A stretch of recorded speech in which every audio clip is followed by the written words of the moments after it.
હાલો આજે હું તમને દેખાડું જ્યારે આડા દિવસે કારખાનાવાળાની રજા હોય તે કારખાનાવાળાની મોજ કેવી હોય.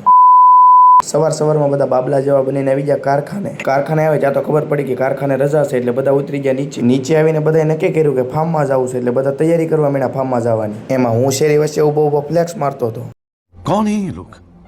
પછી ફ્લેક્સ મારીને ગાડી કાઢી નીકળી ગયા ફાર્મ બાજુ જવા માટે. વાગ્યા હતા હજી 1 તડક્યો હતો બહુ એટલે આપણી ગાડીને નાખી દીધી 6ઠ્ઠા ગિયરમાં અને જવા દીધી લેવરો. પછી ક્યારે કામરેજ આવી ગઈ તો ખબર ન પડી અને કામરેજથી લઈ લીધો નાસ્તો અને પછી નીકળી ગયા પાછા ફાર્મ બાજુ. પછી ફાર્મે આવીને આપણું તો એક જ કામ, પહેલા બેસી ગયા બધા નાસ્તો કરવા. પછી નાસ્તો કરીને બધા પડી ગયા ડેટક્યા ઘોડે પુલમાં.